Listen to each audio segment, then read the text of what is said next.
ইবলিসের এই অবস্থাটা দেখি আমার মায়া লাগলো গো আল্লাহ।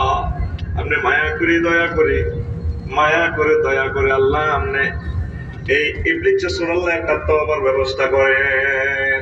আল্লাহ ফোনটা রিসিভ করে কইও, ইয়ো মুসা আপনি গরম মানুষ, তোমরা আইসিনি তুই আর শুনো, তুই মহব্বতের লোক, তোমরা আর আই লাভ ইউ উল্লেখ বানাইছি এ সুরাত নসিব কোনো তওবা নাই।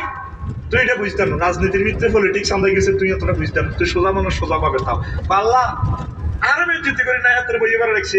আপনি একটা লাইন করেন, আপনি কি কাজ করলে আপনি খুশি হইবেন, তবা কবুল হইব, এটা কর কইও হাইতো না এতে ইটালির লাইনই হুদা আরে মিস করে গেলে পেনাল্টি শুটাতে বিশ্বকাপ নিতে হাইতো না, তুমি বুঝতাম এটা এত নসিবে 90 বিশ্বকাপ নাই নাই মিস করে গেলে এতে নেই না আশা খাই হরি আড্ডি ভাঙিয়ে লেবু হাসান এত হাইতো না, গোল দিতে হাইতো না এতে মেসি, তুই এটা কইও না পাল্লা আল্লাহ আপনি পেনাল্টি শুটটা দিয়ে দিলে তাতে গোল কাম এত তবা হয়ে যাবে।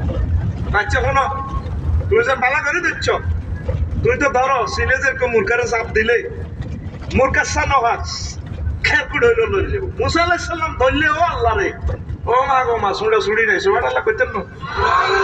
আল্লামা ইকবালে কয় তুমি কহয় কে কাফেরো কো মেলে হো রো কসুর। তারপরে এরপরে বলে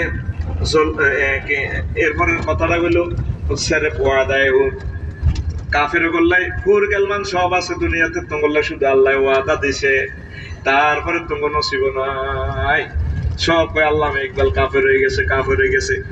এরপরে তিনি জবাব দিলেন তুম হুরু কা চাহনে ওয়ালা হি নেহি চলো তুর মৌজুদ হ্যাঁ মগর মুসা হি নেহি। তোমরা পৃথিবীর মানুষ হুর চাইলা নাই, জলুয়ে তোর মৌজুদ আছে, মুসার মতো মুসা নাই, এই জন্য আমার আল্লাহ দুনিয়াতে নামে আসে না, ঠিক কিনা?